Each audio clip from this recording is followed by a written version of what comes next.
Hello বন্ধু, নমস্কার। আশা করি তোমরা সবাই অনেক ভালো আছো। আমি অনেক ভালো আছি। জয়বিনী লাইফস্টাইল চ্যানেলে তোমাদেরকে সবাইকে জানাই স্বাগতম। আজকে কিন্তু সোমবার। আজ সোমবারে সারাদিন কী করলাম না করলাম সেই সবই তোমাদের সাথে শেয়ার করব। আর আজকে ছাদে প্রায় 200 থেকে 400 জিনিস আমি একা তুলেছি। কীভাবে তুলেছি, কতটা তুলেছি, সব কিছু তোমরা যদি দেখতে চাও তো প্রথম থেকে একদম আমার এই ভিডিওটা দেখবে এবং দেখার শুরুতে কিন্তু আমার ভিডিওতে একটা লাইক কমেন্ট কিন্তু করবে, সঙ্গে সঙ্গে আমার চ্যানেলটাকে কিন্তু একটা সাবস্ক্রাইব করে আমার পাশে থেকে যাবে। আর আমি কী করি না করি সারাটা দিন যেসব ভিডিও আপলোড দেবো সেসব তোমরা দেখতে পারবে, মানে কুমোরদের সারা দিন কী করে না করে। তো দেখো আজকে কিন্তু সকাল থেকে অনেক রোদ, মানে প্রচণ্ড রোদ বের হচ্ছে, বলতে গেলে বাঘের বাচ্চার মতো রোদ বের হয়েছে। এত রোদ, মানে 2 মাসের মধ্যে এই আজকে ভাদ্র মাসের সোমবারের দিনটাই আমি একটু বেশি রোদ দেখলাম। আর আজকে কিন্তু রাধা জন্মাষ্টমীর পারণের দিন, মানে প্রচণ্ড রোদ। তো দেখো এখানে আমার যাও করতেছে, কারণ রোদ বেরোয়েছে তার জন্য সে বাইরে সরা করতেছে। আর মাছ আলা এসেছে, মাছও না হয়েছে। আর এদিকে হচ্ছে আমার যা, মানে নিজের যা যে রাঙা দিচ্ছে, সাথে আমার ভাসুরে রাঙা দিচ্ছে। তো আমি যেগুলো বিছিয়ে দিয়েছি ওগুলো আগে প্রথমে আমি নিচ থেকে তুলেছি, প্রায় 200-250 জিনিস আমি নিচ থেকে কাঁচাটা তুলেছি। তোলার পর ওগুলো আমি একে একে বিছিয়ে দিয়েছি, চালের উপর দিয়ে দিয়েছি, কারণ চালের উপর দিয়ে দিলে সহজেই রোদে আর কি শুকিয়ে যায়, এর জন্য চালের উপর দিয়ে আমি আগে দিয়েছি। তো তারপর দেখো 2-3 দিন আগে তোলার এই সরাগুলো আমি ওগুলোকে ঢেকে রেখে দিয়েছি, কারণ যেহেতু বৃষ্টি ভাব হয় তার জন্য একদম ঢেকে রেখে দিয়েছি। তারপর কালকে বিছিয়ে দিয়েছিলাম, তো বিছিয়ে দেওয়ার পর হালকা শুকাইছে, সেগুলোই আর কি এখন মেলে দেবো। তো দেখো শুধু আমি না, আমার জায়ের 2 ছেলে মেয়েও কাজ করতেছে। আসলে কুমোরদের কাজবাজ কিন্তু একদম ছোটো থেকেই করা হয়।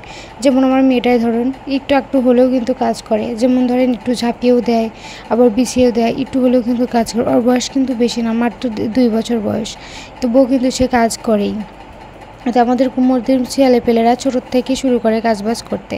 তো যাই হোক, অনেক কথাই বলে ফেললাম। এখন দেখো এই সরাগুলোও কিন্তু রাঙা দেওয়া হয়েছে, তোমার আমার বাবা দিয়েছে যে রাঙা।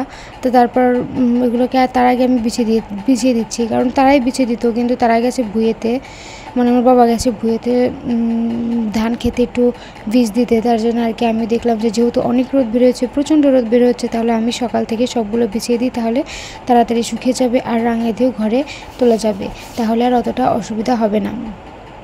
কারণ বিকেলের দিক কিন্তু সকাল থেকে বৃষ্টি না হলে বিকেলের দিক কিন্তু অনেকটা মেঘ করে আর বৃষ্টিও কিন্তু হয়। আর এখন দেখো আকাশটা কিন্তু একদম নীল ছাদায় ভরে গেছে, আকাশটা দেখতে কিন্তু দারুণ। তারপরে কিন্তু ছাদে থেকে নেমে এসে আমি তক্তাগুলো বের করে দিয়েছি, আর ডোগাগুলো অনেক বাতা হয়েছে সেগুলোও কিন্তু তুলেছি। তো তারপর দেখো তক্তাগুলো বের করে দেওয়ার পর গাটা অনেক ঘেমে গেছে। তো আজকে কিন্তু ডুব দিয়েছি 8টার সময়। আর আজকে যেহেতু কালকে সবাই রাধা জন্মাষ্টমীতে গেছে, তার জন্য আজকে তারই পারণ।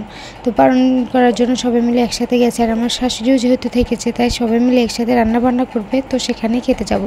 তো তার জন্য সকালে আজকে বেশি কাজও নেই, তার জন্য এই জিনিসগুলো ছড়িয়ে দেওয়া হয়েছে।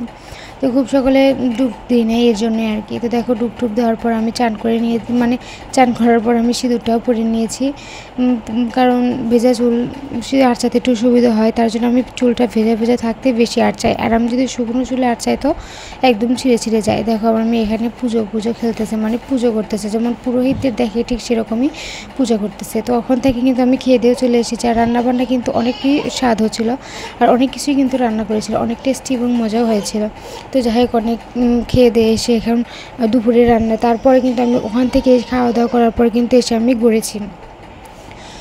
আর দেখো আমার সাথে সাথে আমার মেয়ে। আর আজকে কিন্তু বেশি কিছু করবো না, কারণ ওই জায়গায় যে রান্না হয়েছিল তো সেখান থেকে বলে গেছিলো যে একটু তরকারি নিয়ে আসতে, তাই যে তরকারিও নিয়ে এসেছি এবং সেগুলো দিয়ে কিন্তু খাওয়া হবে। তার জন্য আর বেশি কিছু রান্না করবো না। দেখো আমার মেয়েরা সে ডুমবুরি নিয়ে খেলতেছে। আসলে কালকে বাবা ডুমবুরিগুলো পেরে নিয়ে এসে বললো যে একটু ভাজি করে দাও, কিন্তু ভাজি করার সময় পেলাম না। যখন ভাজি করবো তখন বাচ্চাদেরকেও খাওয়াচ্ছিলাম, আর তারপর একটু ভাজি করতে এসেছি, মানে করতে বসেছি, তখনই মেঘ ধরেছে। পাড়াদের কাজ কাম আর কি। তো মেঘ ধরেছে, সেজন্য আর কি রান্নাবান্না ধুয়ে আমি ওগুলো তুলতে গেছি। আর ওগুলো তুলে আস্তে আস্তে প্রায় 5টা নাগাদ বেজে গেছে। সেজন্য বললো যে থাকা আজকে আর ভাজতে হবে না, কালকে ভেজো। কিন্তু সকালে ভাজবো, সকালে তো নিমন্ত্রণ ছিল, তার জন্য সকালে ভাজা হয়নি, এখন ভেজে নেবো। শুধু কুমড়োটা, মানে শুধু ডুমুরিগুলোই ভেজে নেবো, কারণ ওই জায়গা থেকে যে ঝোল নিয়েছে সেজন্য আর কি শুধু ডুমবুরি আর একটু আলু সিদ্ধ দিয়েছি। তো দেখো আমার মেয়েটা কিন্তু এখানে খেলতেছে, ওই ডুমবুরিগুলো দিয়ে খেলতেছে। কালকে যেহেতু পেরেছি অনেকগুলো ডুমবুরি মানে হলুদ হয়ে আছে আর একটু ছোটো হয়ে গেছে, সেজন্য আর কি ওগুলাকে আমি বাদ দিয়ে দিয়েছি, আর সেই ডুমবুরিগুলো নিয়ে ও খেলতেছে। তো দেখো ডুমবুরিগুলো আমি সর্বপ্রথম ধুয়ে নিয়েছি ভালো করে, আর ভিতরে যে বীজগুলো থাকে কুচলিয়ে ধোয়ার পর ওই বীজগুলো বের হয়ে গেছে। তারপর আমি একটু তেলের ভিতরে কালো জিরে ফোড়ন দিয়ে একটু কালো জিরে ফোড়ন দিয়েছি, কারণ কাঁচামরিচ কেটে দিই নি, শুধু কালো জিরে ফোড়ন দিয়ে তেল লবণ দিয়ে সেদ্ধ করে নেবো। একটু বেশি করে সেদ্ধ করবো, যেহেতু আমার শ্বশুরের দাঁত নেই, উনি অল্প সেদ্ধ খেতে পারেন না, উনি একদম কালিয়ে সেদ্ধ করে দিলে তাতে অর্থাৎ ওনার ভালো হয়। তো যাই হোক, এই যে এখন কিন্তু ঢাকনা ঢেকেও দিয়েছি, আর ভাতের পাল্লা আমি চিৎ করেও নিয়েছি, কারণ মার যা ছিল সব কিন্তু পড়ে গেছে। তো দেখো, খাওয়া দাওয়া কমপ্লিট হয়ে গেছে, আর উপরে আমি যেগুলো সকালে বিছিয়ে দিয়ে এসেছিলাম সেগুলো কিন্তু আমি আবারও গুছিয়ে থুয়ে আসলাম, আর গুছিয়ে থুয়ে আস্তে আস্তে বেজে গেছে 5টা 40। তো দেখো, খাওয়া দাওয়া যে করেছি, মানে খাওয়া দাওয়া কিন্তু এখনই করেছি। তো এই যে থাল বাসনগুলো মাজতে হবে, আর রাতে দুধের পাতিলটাও আজকে আমি মাজতে পারিনি। আমরা যখন বাচ্চা কাচ্চারা ঘুমায় তখন আমি আর কি দুধের পাতিল বের করি না, যেহেতু কালো, তার জন্য আর কি বের করি না। আর আজকে সারাটা দিন আমার বের করার কথা মনেও ছিল না, ওই ঘরে যাওয়া হয়নি, তার জন্য আর বের করা হয়নি। তাই এই যে এখন দুপুরবেলা খাওয়া দাওয়া সে কমপ্লিট করে নিয়ে বের করেছি দুধের কড়াইটা। আর আমি প্রত্যেকটা দিনে দুধের কড়াই মাজি, তা নাহলে গরমের দিনে গন্ধ হয়ে যায়, কীরকম একটা যেন লাগে। তার জন্য প্রত্যেকটা দিনে দুধের পাতিল, আমার মেয়ের দুধের পাতিল, আমরা যে খাই সেগুলো দুধের কড়াই, আর হচ্ছে ফিটারটাও কিন্তু আমি প্রত্যেকটা দিনই ফুটাই, কারণ না ফুটালে আমার কাছে ভালো লাগে না। অনেকেই হয়তো সপ্তাহে 1 দিন বা 2 দিন বা 4 দিন 5 দিন পর পর ফিটার ফুটাই, কিন্তু আমার কিন্তু সেটা একদম ভালো লাগে না। আমি আমার মেয়ের ফিটার কিন্তু প্রত্যেকটা দিনই জল দিয়ে ফুটাই। তো যাই হোক, অনেক কথাই বলে ফেললাম, এখন যাবো ঘর দর পরিষ্কার করতে।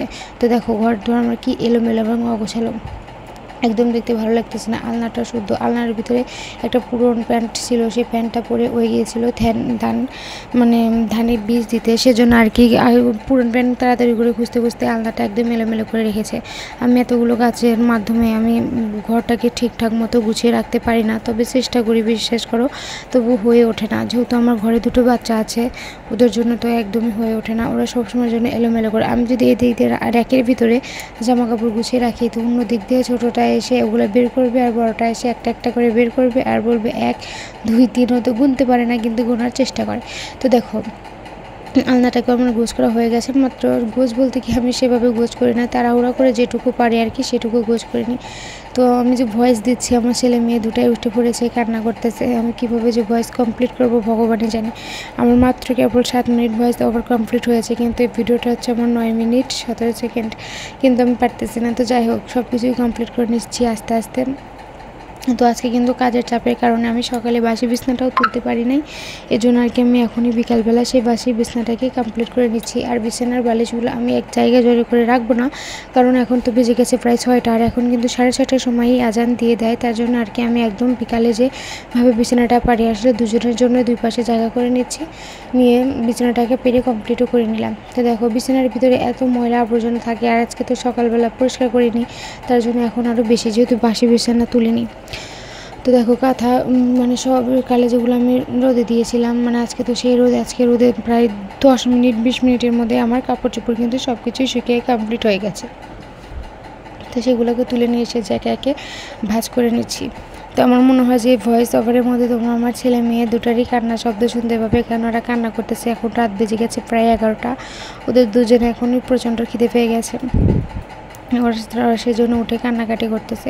তো এখন আমি ভয়েস ওভারটা কমপ্লিট করতে পারবো কিনা জানি না। তো কমপ্লিট করার পর আমি ওদেরকে খাইয়ে দেবো। আমি কিন্তু দুধ সুজি রান্না করেছি ওদেরকে খাওয়ানোর জন্য, আর ও দুধ সুজি ওরা বেশি খায়, তাছাড়া আর খায় না। আমার ছেলেটা তো ফিটারি একদম খেতে চায় না। তো দেখো, আমি কাপড় চোপড়গুলোও কিন্তু ভাঁজ করে নিয়েছি তোমাদের সাথে কথা বলতে বলতে। তো এগুলোকে আমি র্যাকের ভিতরে রাখবো, আর ঘরটাকে একটু পরিষ্কার করে নেব, কারণ ঘরটা আমি প্রত্যেকটা দিনই লেপি, কিন্তু আমার ভিডিওটা করা হয় না ঠিকঠাক মতো। আমি সকালবেলাও লেপি, দুপুরেও লেপি, মানে সারাটা দিন কাজের পর আমি আমার ঘরটাকে একটু ফিটফাট রাখতে চাই, কি বললামই তো, আসলে আমি পারি না। তো আমার এই ভিডিওটা যারা প্রথম থেকে একদম শেষ পর্যন্ত দেখেছো তাদেরকে কিন্তু সত্যি অনেক ধন্যবাদ। আর প্লিজ দেখে যাওয়ার পরে আমার চ্যানেলটাকে একটা সাবস্ক্রাইব, একটা লাইক, একটা কমেন্ট কিন্তু করে যাও। আর ভিডিওটা কেমন লাগলো কি না লাগলো না সেটাও ভুলে যাও। তো সবাইকে ধন্যবাদ, দেখা হবে পরের ভিডিওতে, ততক্ষণ সবাই ভালো থাকবেন, গুড বাই।